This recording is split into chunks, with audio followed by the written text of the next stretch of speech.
kami mengaku di hadapan Tuhan bahwa kami ini tidak ada apa-apanya. Kami membutuhkan Tuhan dan kami butuh firman Tuhan. Untuk itu Tuhan saat ini berfirmanlah kepada kami. Kiranya melalui firman Tuhan yang akan kami dengar, kami dapat bertumbuh, kami dapat semakin mengenal Tuhan dan semakin setia dalam pelayanan kami kepada Tuhan. Kiranya Tuhan melalui ibadah setiap hari Jumat malam ini juga banyak jiwa-jiwa yang dapat dimenangkan. Untuk itu Tuhan berkatilah kami, berikanlah kami kekuatan Roh Kudus, agar supaya dalam mendengarkan firman kami semakin menyala-nyala dalam pemberitaan akan firman Tuhan. Terima kasih Tuhan Yesus atas berkat-Mu, kami siap mendengar firman, dalam nama Yesus kami berdoa. Amin. Shalom teman-teman semua. Bagaimanakah kabar minggu ini? Apakah semuanya, puji Tuhan, apakah semuanya punya hubungan yang indah dengan Tuhan Yesus selama seminggu berjalan ini? Amin. Saya bersyukur juga teman-teman boleh dalam kesibukan hari demi hari. Saya bersyukur kalau teman-teman semua bisa punya waktu dengan Tuhan. Saya juga dalam keseharian saya berusaha keras agar supaya bisa selalu punya waktu dengan Tuhan. Memang mungkin tidak mudah, tetapi kalau dilatih pasti mudah.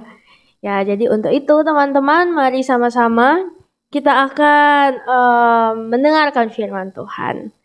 Nah, sebelum itu, saya mau bertanya terlebih dulu kepada teman-teman.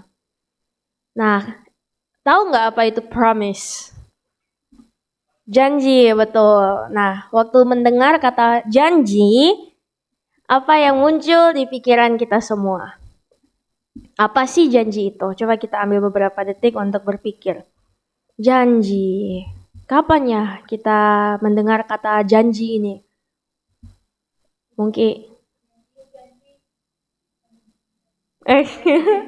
Oke, saat mungkin menyatakan perasaan kepada orang terkasih, bisa berkata, aku berjanji mencintaimu. Tian ini emang tidak ada, ya pokoknya dia selalu penuh dengan cinta ya. Nah, apalagi janji? Itu adalah ide yang bagus. Tidak boleh diingkari. Wah, terus kalau diingkari apa yang terjadi sih? Tamat.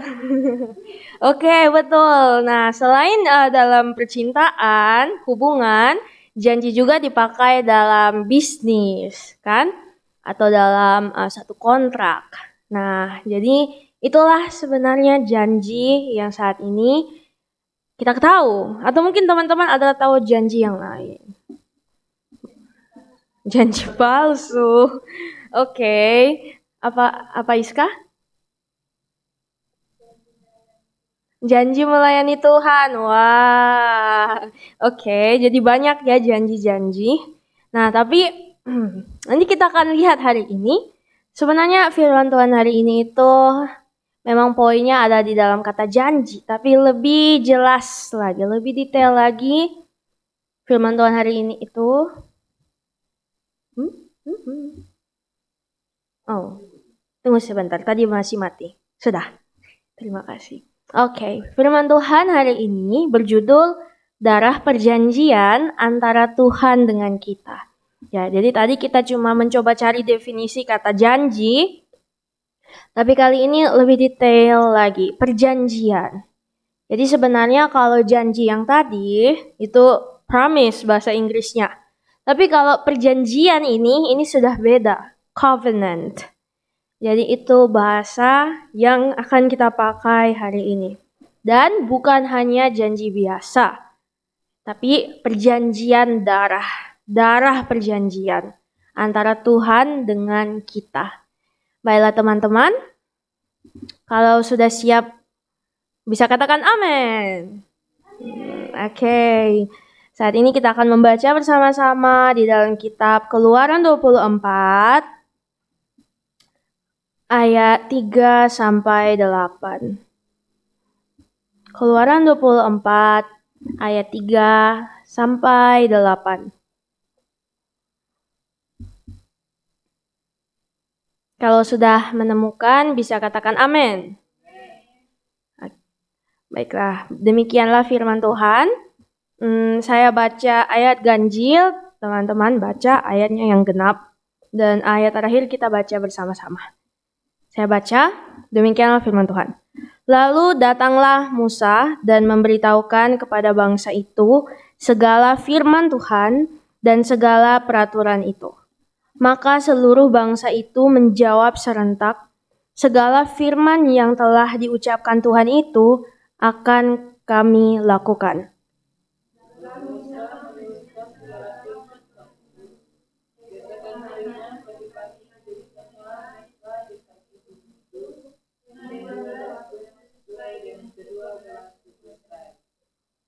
Kemudian disuruhnyalah orang-orang muda dari bangsa Israel, maka mereka mempersembahkan korban bakaran dan menyembelih lembu-lembu jantan sebagai korban keselamatan kepada Tuhan. Sesudah itu Musa mengambil sebagian dari darah itu, lalu ditaruhnya ke dalam katu, sebagian lagi dari darah itu diserahkannya pada mereka.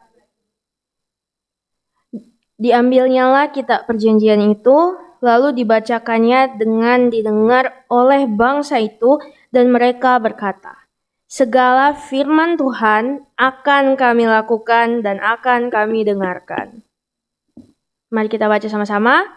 Kemudian Musa mengambil darah itu dan menyiramkannya pada bangsa itu, serta berkata, inilah darah perjanjian yang diadakan Tuhan dengan kamu berdasarkan segala firman ini. Amin. Baiklah, teman-teman sekalian, jadi kita semua saat ini sudah berada di dalam kitab Keluaran dari 5 kitab Taurat Musa. Benar kan? Nah, saya mau tanya lagi sedikit. Kita mari mengulas kembali kitab Keluaran itu kitab tentang apa sih? Keluarnya bangsa Israel. Memulihkan penyembahan kepada Tuhan. Ada lagi kah?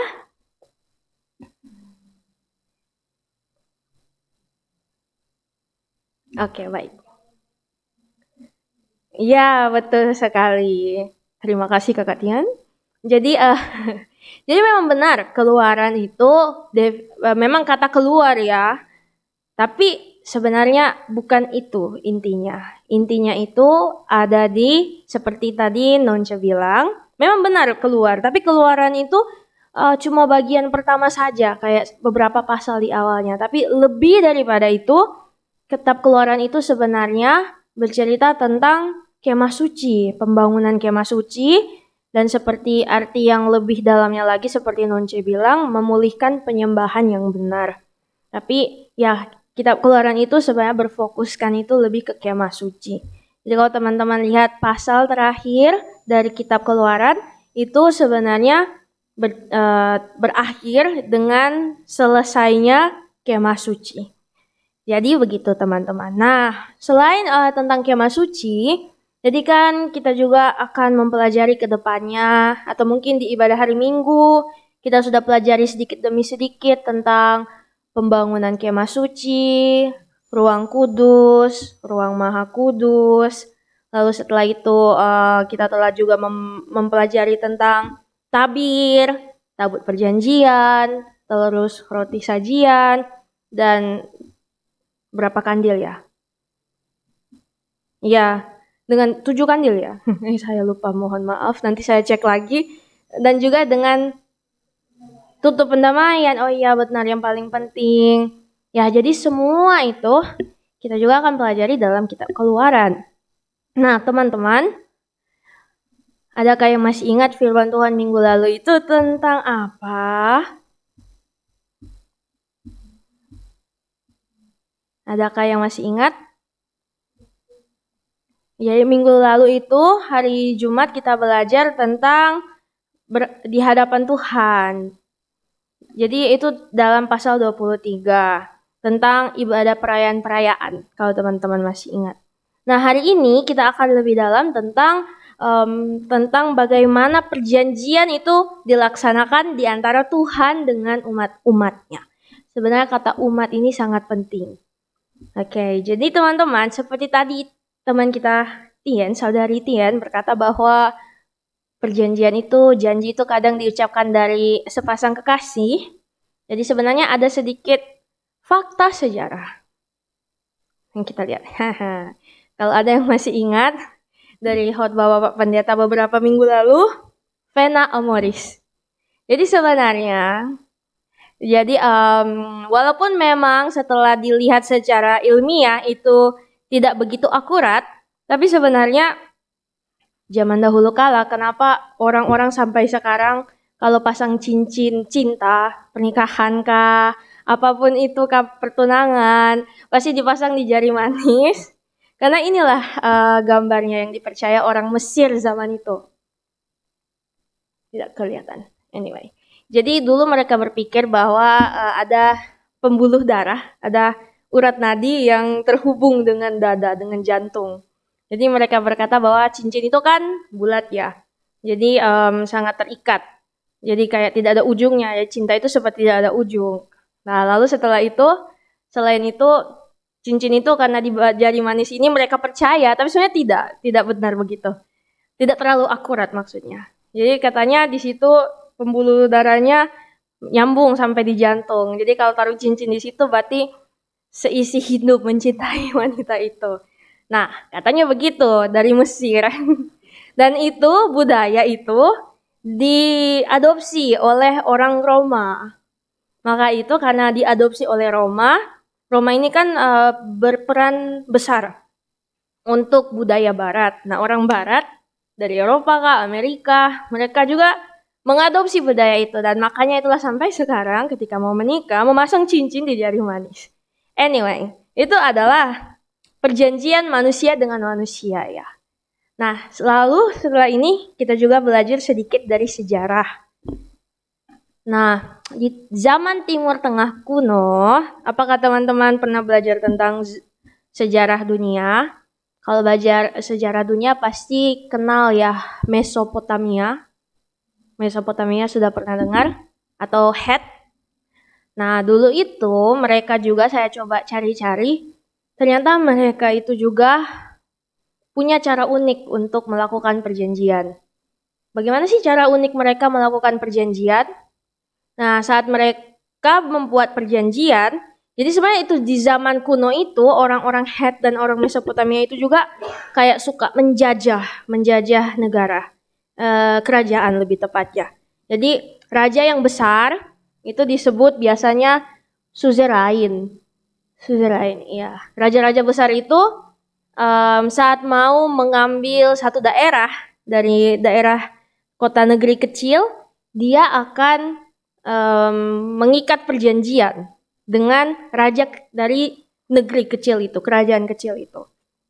Nah, terus cara mereka membuat perjanjian itu sangat unik. Nah, perjanjiannya itu adalah apa? Jadi, si raja kerajaan besar ini, si suzerain ini, dia mengambilkan daerah itu. Tapi waktu mengambil, dia tetap bilang ke raja kecil ini, raja lokal, aku akan ambil daerah kamu. Tapi kamu tetap bisa bermerintah di sana. Tapi harus taat di bawah kuasaku. Jadi mereka buat janji, perjanjian. Nah, kalau ada dari salah satu mereka yang mengingkar, maka mereka akan tamat. Seperti kata Apri tadi. Nah, tapi cara mereka membuat perjanjian itu sangat unik. Apakah pakai cap? Atau pakai sidik jari? Atau pakai apa sih? Nah, kita lihat ya. Singkat saja. Nah, jadi ketika mereka mau melakukan perjanjian itu, mereka punya elemennya. Sangat unik. Jadi setelah itu mereka mengambil, sepertinya pertama harus memperkenalkan dulu rajanya. Lalu setelah itu mereka harus menunjukkan prolog sejarah. Jadi sejarah kerajaan itu. Lalu setelah itu harus ada ketetapan dan hukum. Jadi apa sih ketetapannya? Lalu setelah itu harus ada berkat dan kutuk. Kayak kalau misalkan saya melanggar perjanjian itu apa yang terjadi? Kalau kamu melanggar perjanjian itu apa yang terjadi? Terus harus ada saksi. Dan setelah harus ada saksi, harus ada tanda perjanjian juga. Nah, mereka memakai elemen-elemen ini dan ternyata ini sangat mirip dengan yang dipakai di dalam Alkitab. Seperti di dalam kitab Keluaran pasal 24. Jadi di sini berkata bahwa kalau kita melihat lebih dalam lagi atau di Ulangan 5, Tuhan juga sebenarnya memakai cara melakukan perjanjian yang mirip dengan pada orang-orang di zaman itu, di sejarah zaman itu. Supaya mungkin orang Israel lebih memahami perjanjian Tuhan. Dan lebih uniknya lagi saat Tuhan membuat perjanjian itu, ya yang sebelah sini itu adalah perjanjian Tuhan dengan umatnya. Nah, Tuhan itu memakai tanda perjanjian itu darah. Kenapa harus darah? Karena kalau bukan darah yang menjadi tanda perjanjian, kita tidak tahu bahwa ini sangat serius, bahwa ini bukan pertarungan. Ini adalah perjanjian antara hidup dan mati. Kalau kamu menaati itu kamu hidup, tapi kalau kamu tidak menaati itu kamu mati. Itulah cara Tuhan menunjukkan keseriusannya. Nah, dan hari ini teman-teman, kita akan melihat lebih dalam lagi dari setiap ayat per ayat. Nah, saya mengajak teman-teman, mari kita baca ayat 3 dengan suara yang keras. 1, 2, 3. Lalu datanglah Musa dan memberitahukan kepada bangsa itu segala firman Tuhan dan segala peraturan itu. Maka seluruh bangsa itu menjawab serentak, segala firman yang telah diucapkan Tuhan itu akan kami lakukan. Nah, jadi teman-teman, apa sih yang saat itu di dalam bagian ini katakan? Kalau kita membuat gambarannya di dalam pikiran kita, di situ ada Musa. Musa lagi memberitakan apa kepada umat-umatnya? Firman Tuhan. Lalu apa respon bangsa Israel, umat-umat Tuhan? Apakah mereka bilang, oke, kami akan melakukannya, atau tidak, kayaknya kami tidak bisa. Kalau dari kata-kata ini, menurut teman-teman mereka setuju dan berkata mau mengikuti atau tidak? Betul. Jadi sebenarnya jawaban mereka di sini adalah iya. Mereka mau mengikuti kata Tuhan. Mereka mau melakukan semua perintah Tuhan. Namun, kita semua sudah tahu juga kan sejarah umat Israel. Apakah benar ke depannya mereka mengikuti? Tidak. Tidak. Baik yang ke depannya atau sebelumnya. Tadan. Mereka menyembah Baal. Itu yang di kursi itu Baal. Itu yang ke depannya nanti kita pelajari. Terus sebelumnya mereka buat lembu emas dan menyembah itu.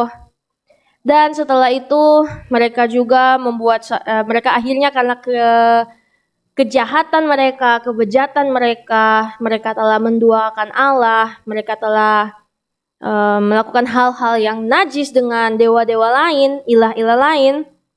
Maka sebenarnya kita bisa tahu bahwa umat Israel sebenarnya sudah gagal menepati janji mereka dengan Tuhan.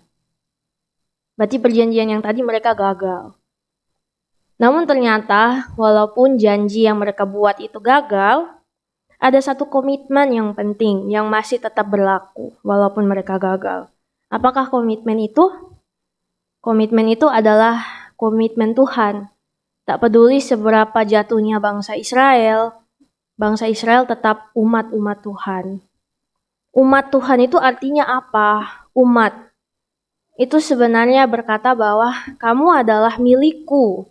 Aku adalah Tuhanmu. Jadi ini adalah satu hal yang tidak berubah. Tak peduli seberapa jahatnya orang Israel, tak peduli seberapa mereka jatuh ke dalam berhala, dan tentu saja mereka dihukum. Tapi satu hal yang tidak berubah.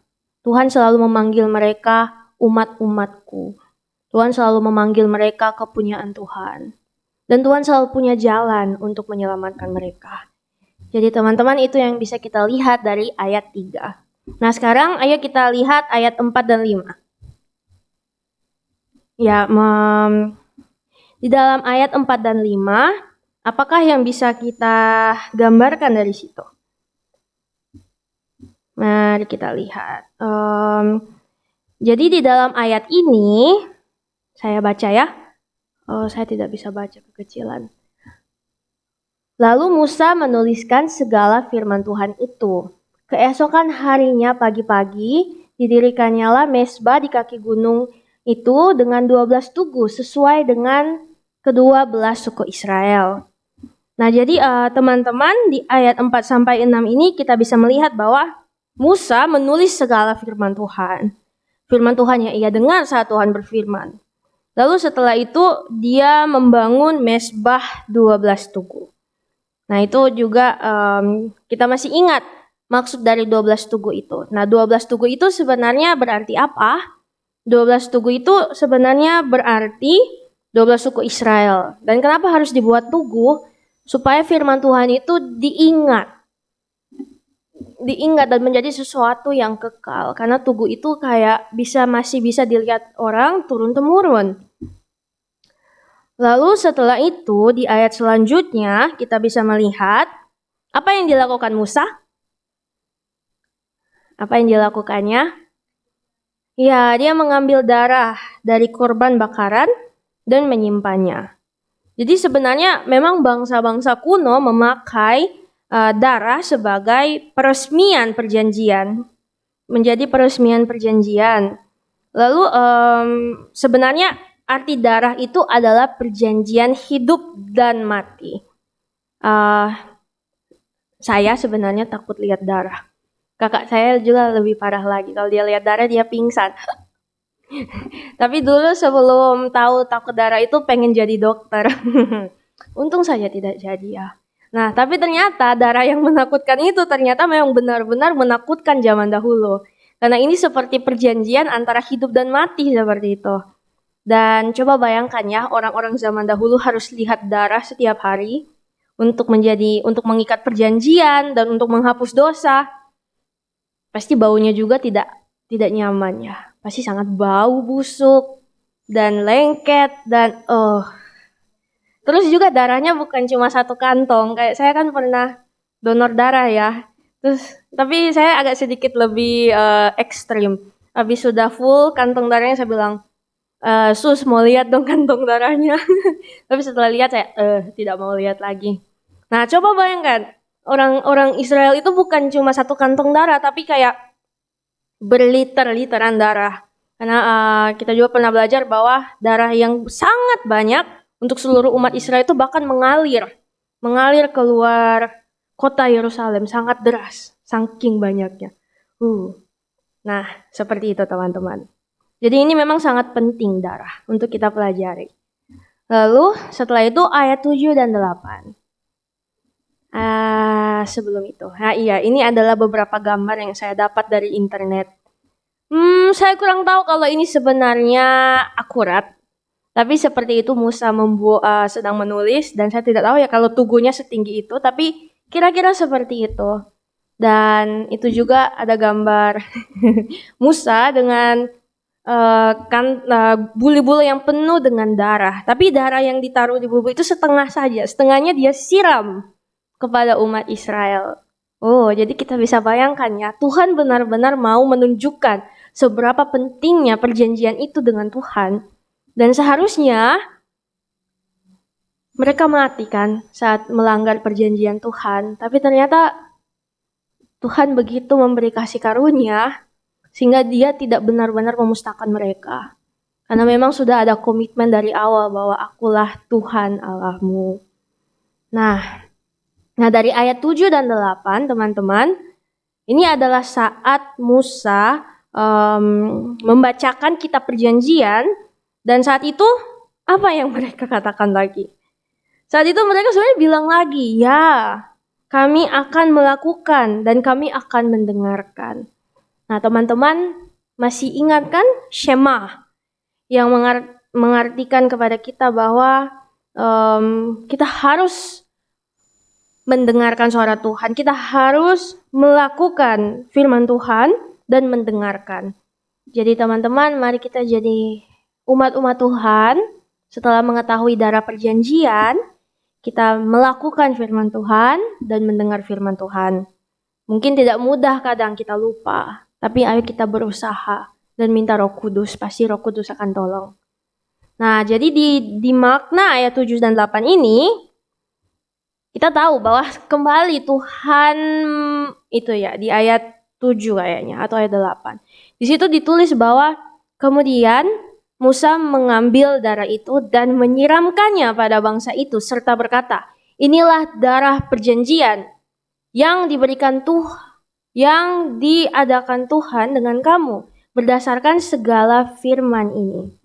Jadi benar-benar Tuhan mau tunjukkan ke bangsa Israel, ke umat Israel, hei umat Israel, ini bukan perjanjian yang sekedar asal-asal dibuat.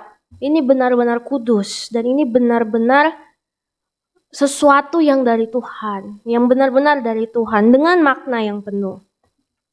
Dan teman-teman, kita harus bisa melihat relevansinya dengan Injil dari Tuhan Yesus Kristus. Nah, kalau kita melihat sebenarnya satu rasul yang sangat mengetahui, memahami makna darah perjanjian dari kitab Taurat itu adalah Rasul Paulus. Dan dia sering menulis di dalam setiap ayat-ayatnya tentang darah Yesus. Namun bukan hanya Rasul Paulus juga, kita juga melihat bahwa murid-murid Tuhan atau bahkan Lukas, ia tahu tentang maksud darah perjanjian itu dan dengan darah Yesus. Nah, seperti di Lukas 22 ayat 20, Tuhan Yesus juga berkata saat lagi berada di perjamuan malam, cawan ini adalah perjanjian baru oleh darahku. Dan di kitab Markus 14 ayat ke-24 juga berkata bahwa, dan ia berkata kepada mereka, inilah darahku, darah perjanjian yang ditumpahkan bagi banyak orang. Jadi teman-teman bisa lihat kan, kok bisa ya kejadian yang dari ribuan tahun lamanya, tapi seperti ada sesuatu kayak ada deja vu gitu gak sih? Sudah pernah terjadi, serasa-rasa sudah pernah terjadi dan benar sudah terjadi di zaman perjanjian lama. Tuhan mau mengajarkan ke umat-umat di zaman itu, walaupun Mesias belum ada, Tuhan mau menjelaskan bahwa aku telah membuat rencana untuk kalian selamat. Dan rencana itu akan disempurnakan oleh seorang Mesias yang akan datang. Darahnya itu akan menebus dosa kamu. Bukan hanya, waktu itu mereka berkali-kali harus melakukan ritual tersebut. Harus menyembelih, harus tumpahin darah, dan harus membakar. Lalu darahnya itu dicurahkan, itu berkali-kali harus dilakukan. Tetapi dengan adanya Tuhan Yesus, kata Alkitab apa? Berapa kali Yesus mati di kayu salib untuk kita? Iya, betul. Amin. Sekali saja Yesus mati di kayu salib. Padahal sebenarnya dosa kita itu tak terhitung. Namun hanya dengan satu kali saja, dengan darahnya yang sangat mahal, dia telah menumpahkan itu bagi banyak orang, bagi kita semua. Kita lihat lagi ayat-ayat lainnya. Ini juga dari ayat Ibrani 9 ayat 12 sampai 14. Saya rindu kita baca-baca, saya rindu kita baca bersama sambil merenungkan setiap kata-kata yang ada di ayat ini ya. Kalau teman-teman ada waktu nanti malam coba baca Ibrani 9 seluruhnya, pasti lebih diberkati. Tapi karena kita tidak punya waktu banyak, kita baca ayat 12 sampai 14. Kita baca ya sambil menyimak setiap kata-katanya. 1, 2, 3. Dan ia telah masuk satu kali untuk selama-lamanya ke dalam tempat yang kudus, bukan dengan membawa darah domba jantan dan darah anak lembu, tetapi dengan membawa darahnya sendiri. Dan dengan itu ia telah mendapat kelepasan yang kekal. Sebab jika darah domba jantan dan darah lembu jantan dan percikan abu lembu mudah menguduskan mereka yang najis, sehingga mereka disucikan secara lahiriah, betapa lebihnya darah Kristus yang oleh Roh yang kekal telah mempersembahkan dirinya sendiri kepada Allah sebagai persembahan yang tak bercacat, akan perbuatan yang sia-sia, supaya kita dapat beribadah kepada Allah yang hidup. Amin. Jadi itulah teman-teman, sebelum Yesus mati di kayu salib, sebelum ada darah yang tercurah, tidak ada orang yang bisa datang beribadah kepada Tuhan secara langsung. Tidak ada orang yang bisa langsung menghadap hadirat Tuhan. Tidak ada orang yang bisa langsung berbicara dengan Tuhan, kecuali kamu imam. Tapi ternyata dengan Yesus yang harus secara najis, secara hina, mati di kayu salib, terluka untuk kita, sekarang kita boleh beribadah di hadapan Tuhan. Mungkin ada saat-saat kita merasa bahwa kenapa sih harus setiap hari beribadah? Kenapa sih saya harus begini? Tapi tanpa kita sadari bahwa waktu bisa beribadah dengan Tuhan itu adalah kasih karunia. Waktu ibadah dengan Tuhan itu adalah anugerah yang sebenarnya telah dibayar oleh Tuhan dengan harga yang sangat mahal. Dan sebenarnya ayat ini sangat memberkati saya, mengingatkan saya kembali bahwa oh iya ya, sama ini mungkin saya merasa terlalu lelah secara rohani dan terlalu banyak merasa tidak kuat hubungan saya dengan Tuhan. Namun ternyata membaca kembali ayat ini, saya sadar bahwa sebenarnya semua yang saya alami saat ini itu sudah dibayar oleh darah Yesus. Dan itu memberikan saya kekuatan untuk melalui hari-hari saya. Dan darah Yesus ada untuk membebaskan kita dari hukum dosa, dari hukum maut, dan dari segala kuasa setan.